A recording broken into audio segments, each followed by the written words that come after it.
And welcome, ladies and gentlemen, to this episode of From Pillow to Post. Ladies and gentlemen, to this episode of From Pillow to Post. We're going to be kind of skimming over the NXT and AEW storylines or shows, I should say, from last night. Gave my full predictions from the for the Stand and Deliver, and I was kind of shocked by some of the outcomes. I'll be honest.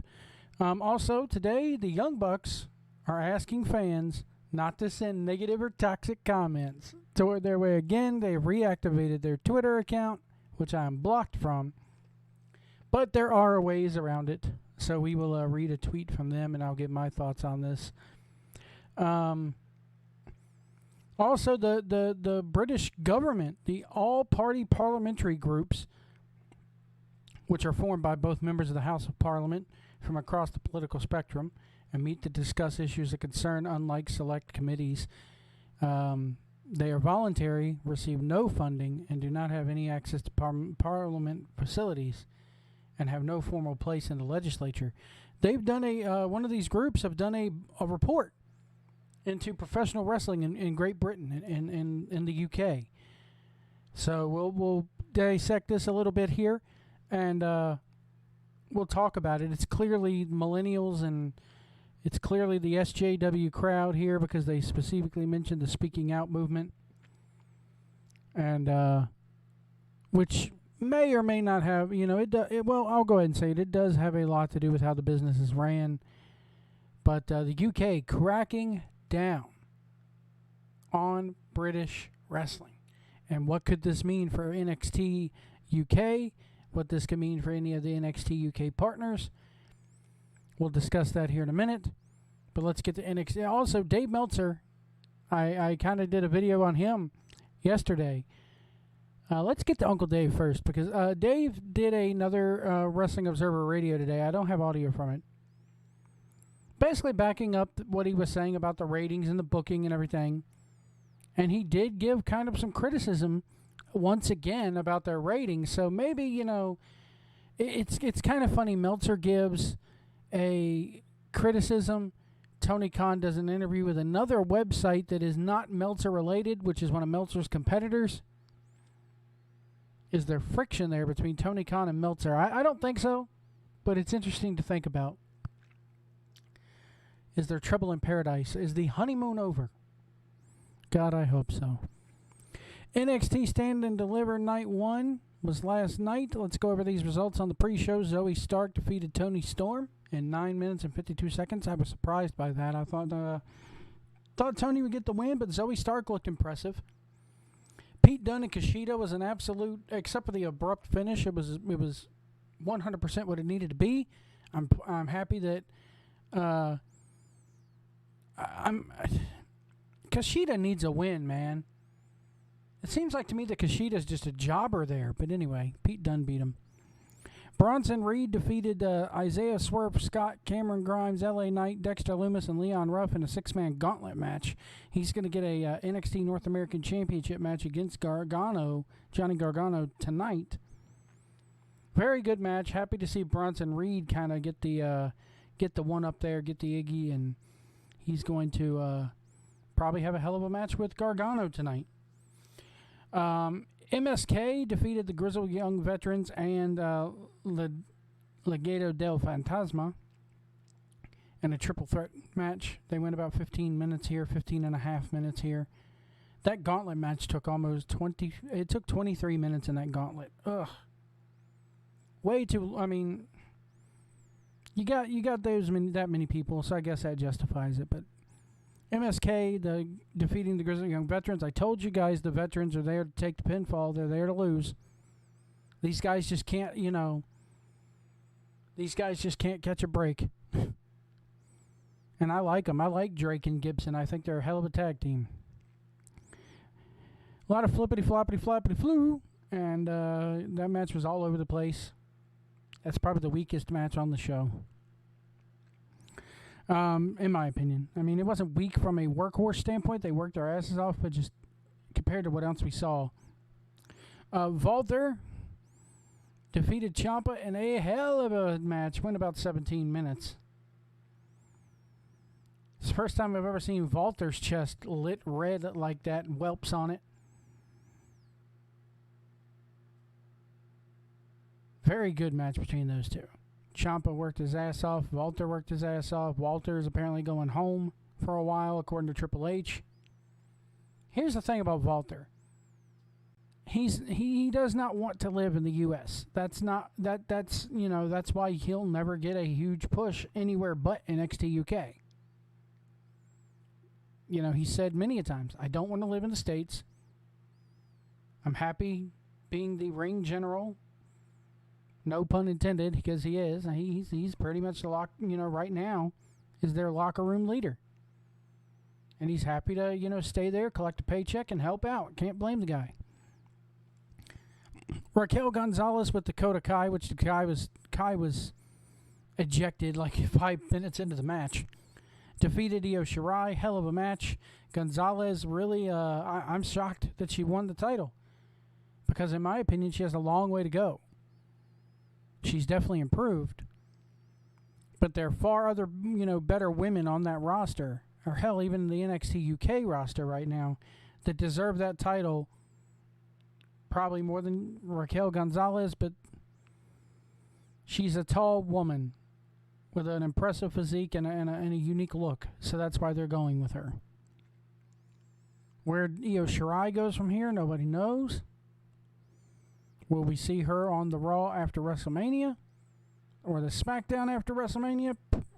Triple H is like, hey, why is it that, whenever somebody wins a title, y'all automatically think they're getting called up? It didn't really happen last year. So that's NXT Stand and Deliver. I thought it was a damn good show. I watched it on Peacock, had no issues with it.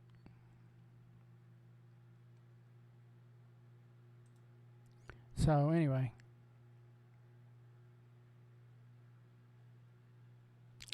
We are going to go over to AEW now, and there's a couple things about AEW. This deal with Jericho, the Inner Circle and the Pinnacle is happening way too soon. The War Games is happening way too soon. It's in a month.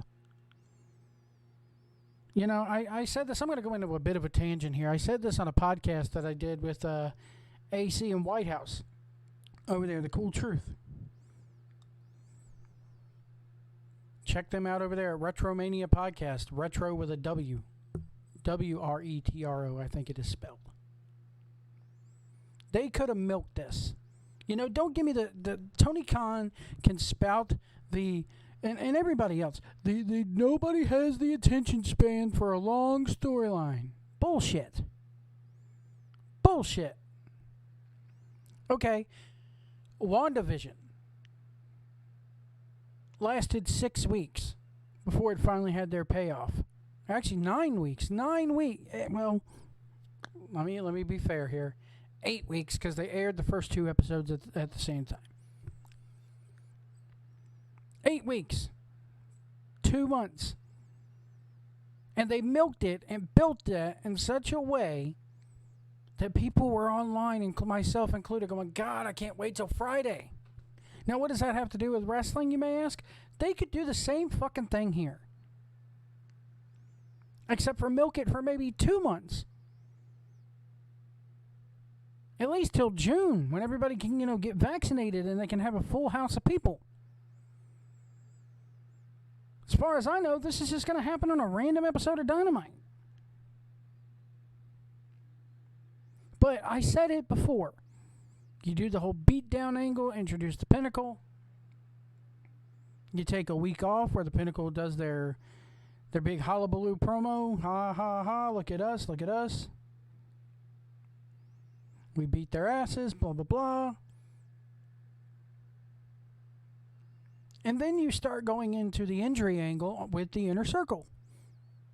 And it doesn't make them look bad if it's done right. Week 1. Hi, we're going to go right now to Chris Jericho. Sent us in these comments right here. Let's take a look. And it's Jericho, and he's at his house.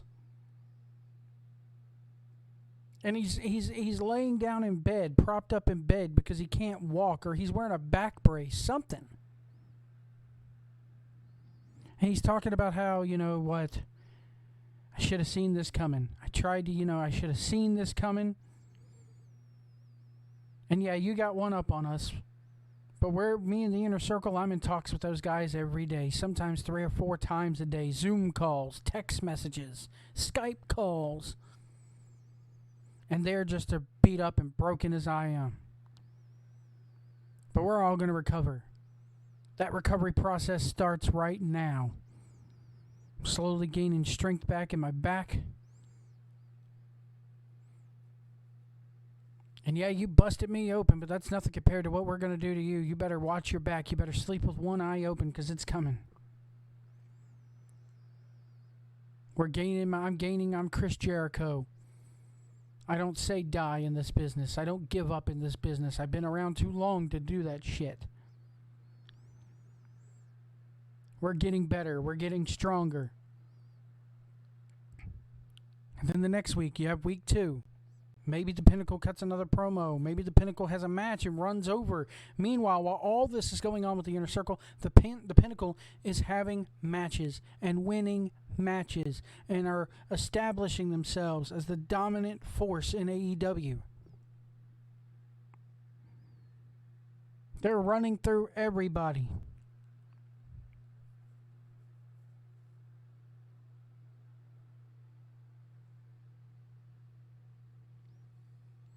And then week 2, you have Sammy. Sammy's in a neck brace. And he cuts a promo. Yeah, they wrecked my neck pretty hard, man. I can't even make decent videos for my YouTube channel with this neck brace on. Do you know how embarrassing it looks to my followers on YouTube to have to see me in a goddamn neck brace? But that's okay, because again, Jericho's been rounding us up. Jericho's going to do the rallying cry bit. Jericho's been with us on Zoom calls and text messages. Hey, do you need anything? Helping me out, helping his brothers in the Inner Circle out. And I'm doing the same thing to Santana, Ortiz, Hager. We're all banding together. We're all down that road of recovery together. And like our leader, Chris Jericho, said, you better sleep with one eye open, Pinnacle. You better watch your back, because you never know. You never know when it's coming. And maybe you cut to the Pinnacle watching this backstage, and they laugh. And they laugh. And they make fun of it. 3rd week, Santana and Ortiz.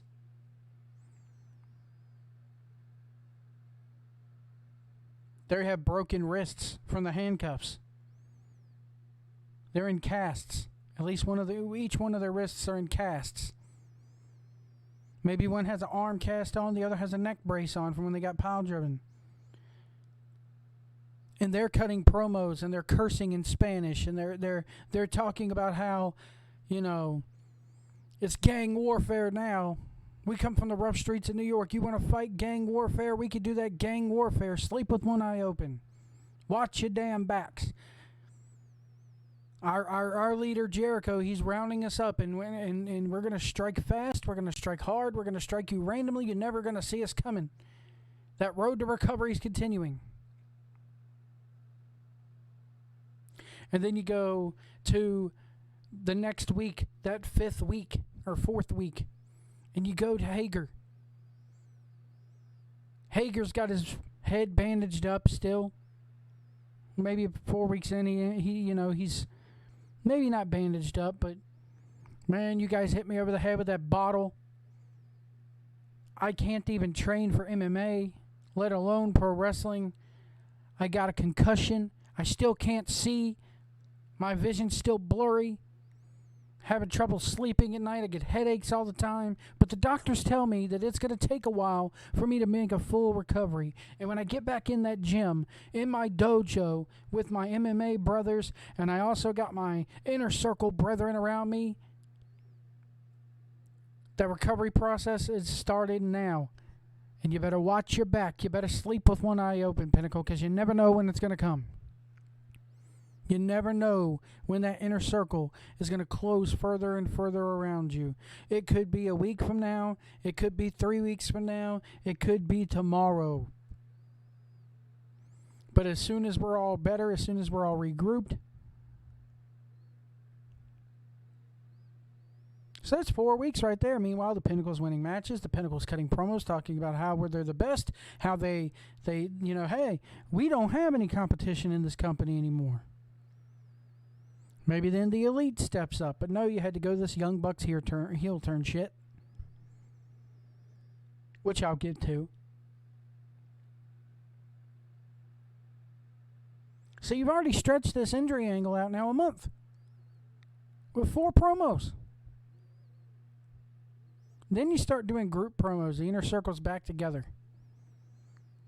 Now it's probably, you're getting to around this time now. It's April.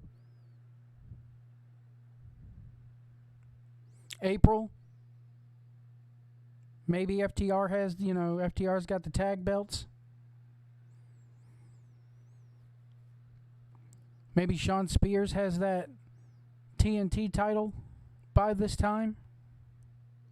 I'm not saying Rome was built in a day. Maybe they don't have to win titles straight away. But at least, they're doing well for themselves. The Pinnacle's doing well for themselves. MJF's cutting those good heel promos like he can. And now we cut to a training montage of all these guys training. They're training in New York with Santana and Ortiz. You got Hager, wherever he's from, training there with his MMA guys. Jericho's maybe there with him, training with him in the MMA dojo as well. Sammy Guevara's making YouTube videos, and you promote those YouTube videos every single day about him working out. You get him some hits on his YouTube channel.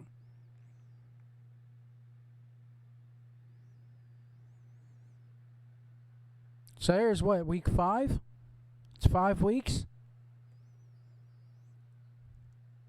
Then you start the main program, because week 6 is going to come around, and somebody in the Pinnacle is going to go for a world title shot or a TNT title shot or some sort of title shot. The lights are going to go out, and the beatdown then happens. Or maybe even do it like they did it with the locker room bit. I like the locker room brawl with the head going in the toilet, the swirly happening. Kind of like that. Do that the exact same way, but after you've sent them away for a bit. How can I miss you if you won't go away? And you need to go away for more than 3 weeks.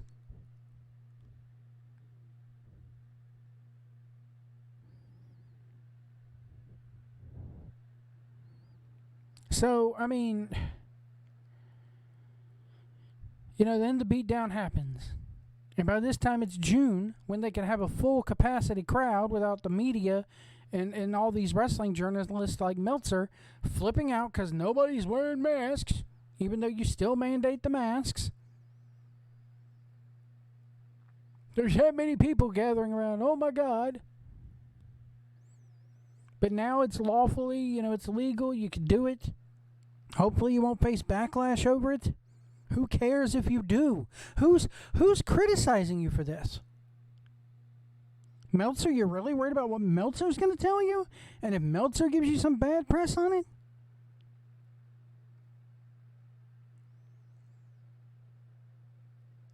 Then in June you open it up for the Blood and Guts match, the War Games. In the meantime, well, even then you could get another month out of this feud by having FTR versus,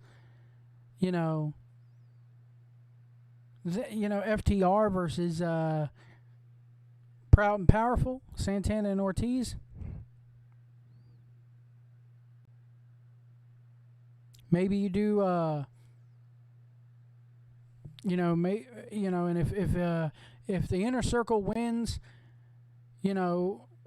then they get to enter. Then the whoever wins that match gets the advantage in the War Games.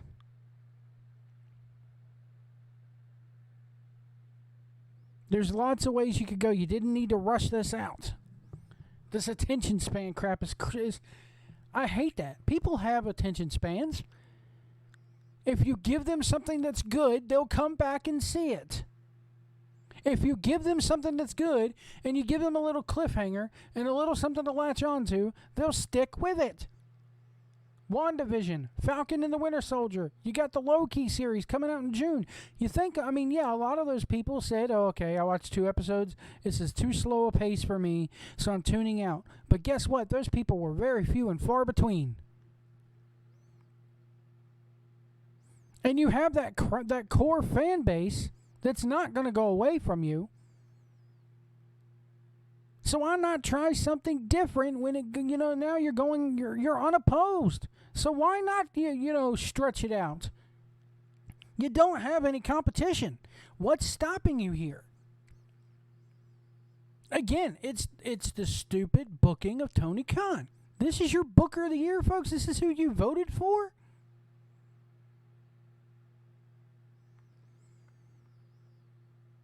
And then you got all these factions popping up that could have played into this. But now it's the factions are meaningless.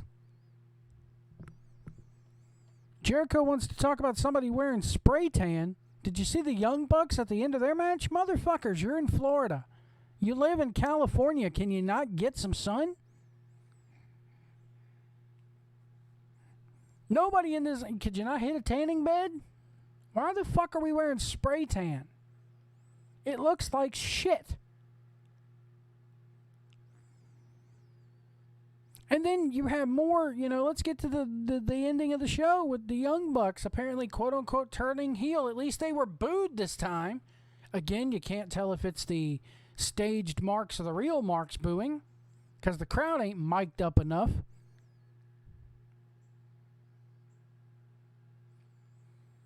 At least the announcers put it over as them turning heel.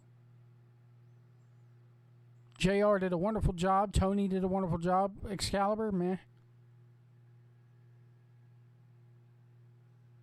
But how many times do the Young Bucks have to act like they're going to turn heel, only for them to turn babyface again in the end? Or is this full on heel turn again? These guys, they can't book themselves, or Khan can't book them in something that stays the course and is logical and doesn't have 50 fucking flippity flops in it.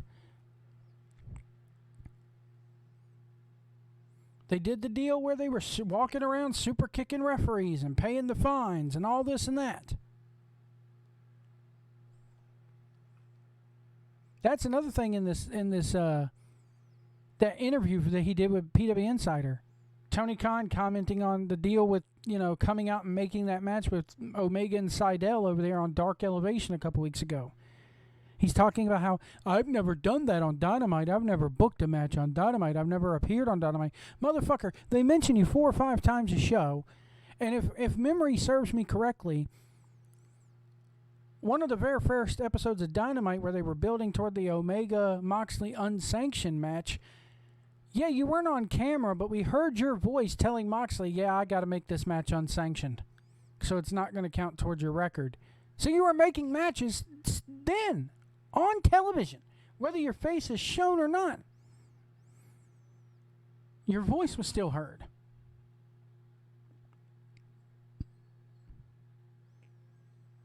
So the Young Bucks have turned heel. How long before the fans just cheer them anyway? Because they're so sweet, and it's the Elite, and they got Omega. And it's the Bullet Club. So we're going to cheer for it anyway, when we should be booing them. God, I hope they keep fans away for another, They should do a questionnaire to fans that are in line, and if they fucking say, yeah, I'm going to cheer the heels, okay, you ain't coming in. Because, yes, I like the heel version of Kenny Omega, but I love to hate the motherfucker.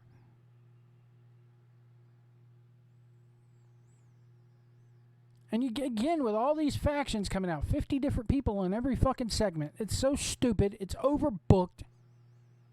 And it's because Khan don't know how to get in there and fire some motherfuckers. Because he wants to be nice and wants to be loved by the boys. Motherfucker, if you're a promoter in the business, there's no way that you could be in that business and be nice all the time. You can't. You're going to have to let some of these people go. You got, 80, 90 people, 100 people over that on your roster probably. They can't all be on the show every week. There's a reason why Dark went from being a 1 hour show to like a 4 hour fucking flippity floppity extravaganza. You need to get tough there, Tony. Eat some Frosted Flakes. Get tough, Tony.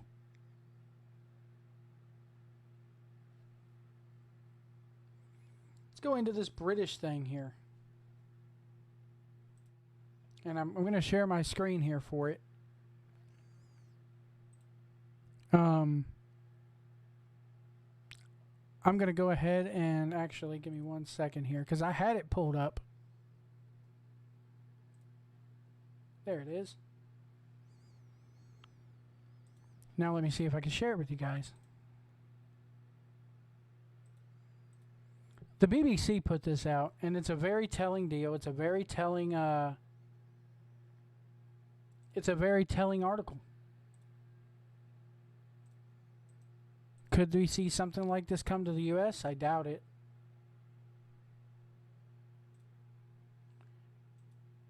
This is from the BBC. Let me see if I can move this over here. Give me 1 moment. And I'll read through this with you here. It says British professional wrestling should be classified as a sport. All-party parliamentary group finds. The inquiry, led by a group of MPs from various political parties, recommends that the wrestling training schools be considered as sporting, but shows and promotions be considered theatrical, artistic, or performative. Okay. It also urged the Arts Council and Sport England to do the same. Classifying professional wrestling as both sport and entertainment will help to increase the health and safety as well as safeguarding in the discipline, the MP said. The inquiry found health and safety standards across wrestling in Britain are worryingly low and look to seek clarity in designating the discipline, often referred to as sports entertainment. Last summer, BBC Sports spoke to the quote-unquote speaking out movement, hashtag speaking out movement, which was British wrestling's Me Too movement. It wasn't just British wrestling. Where widespread allegations of abuse and sexual misconduct emerged and highlighted the lack of regulation and safeguarding in the industry. An all-parliamentary group was later established, sought to look into the impact of the COVID-19 pandemic, as well as reviewing the current laws and regulations governing the industry, and to make recommendations and suggest measures to support British wrestling.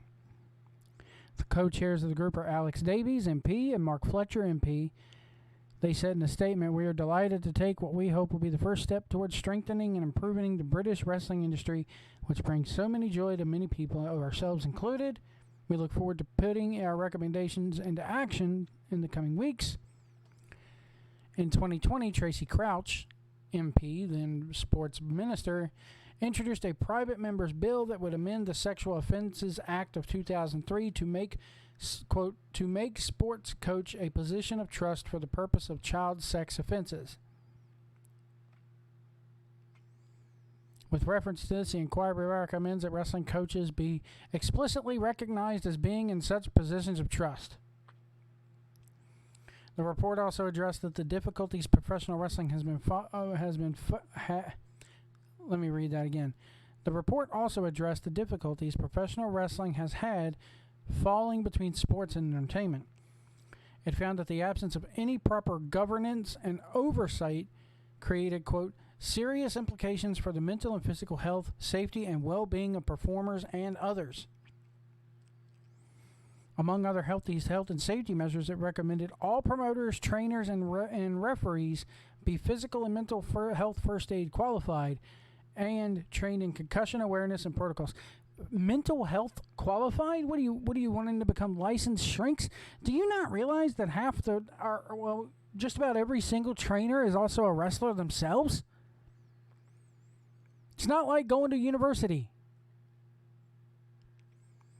It also recognized the impact the COVID pandemic had caused has been devastating and that there was significant confusion among wrestling promotions about which guidance to follow. They're coming for you, Brits. The law is coming for you. And it makes me wonder how NXT UK is going to fare in this. It makes me wonder, will they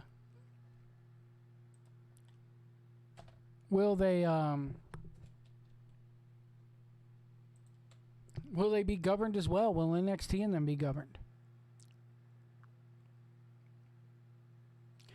Anyway, let me know what you think about all this in the comments below.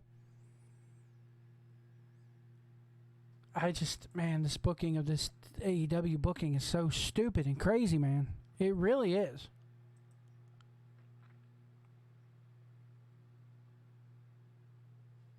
It just, And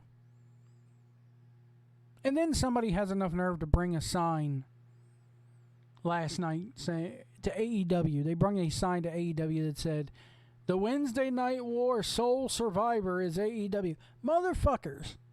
There never was a war. It's not a war. In the age of DVRs, there is no such thing as a war. Oftentimes, I would flip back and forth between the two or watch one and then go and watch the other. There is no war. And I'm glad we could finally shut up about it. There is no war.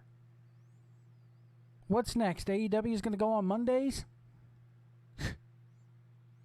I shouldn't give any ideas, should I? Golly. Well, if they do, they'll win. I mean, when you think about it, because let's say AEW says they're going to go to Mondays. Oh, goddamn, pal. They're coming to Mondays. We got to squash them. Get me John Cena. Get me Steve Austin. Get me Kurt Angle. Get me all the old guys. We'll crush them in the ratings for 2 weeks. And then we'll go back to our same boring bullshit.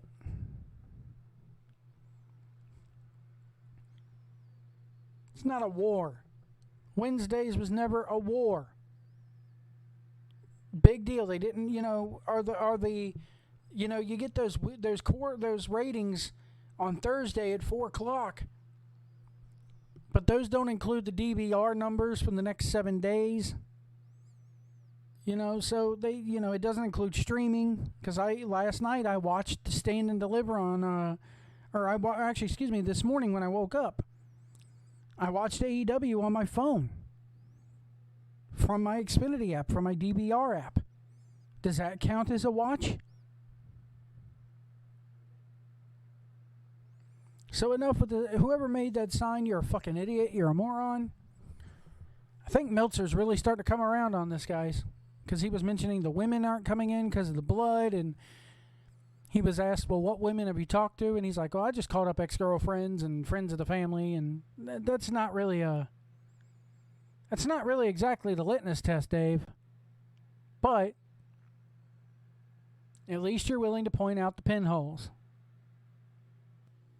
Oh, one more thing I forgot to mention. Sorry.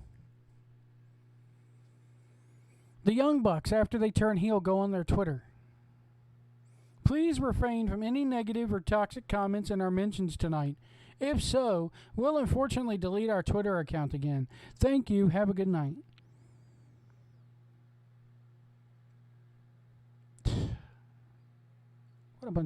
I'm hoping that this is them being heels.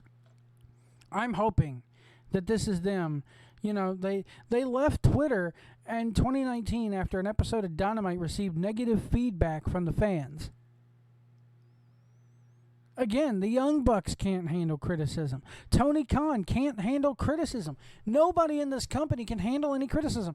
I'm hoping that this tweet is in character. I really am.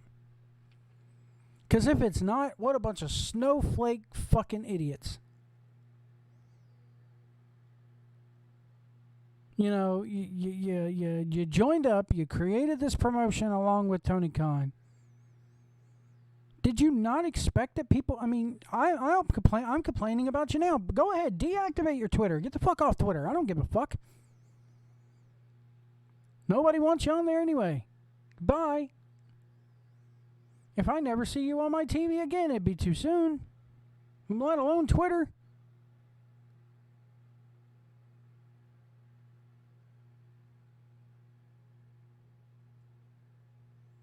It's just fucking stupid. No negative or toxic comments. You're heels. You're fucking heels now. You're supposed to have received. What happened to the days when people, would receive death threats? These motherfuckers wouldn't have survived back in the 80s and 90s. Out in the territory days where motherfuckers are getting stabbed. Well, it's a different business, Joe. Stupid Mark Joe White. It's a different business. It doesn't have to be. That's just it. It shouldn't be. That's just it. You're fucking heels, but no negative or toxic comments.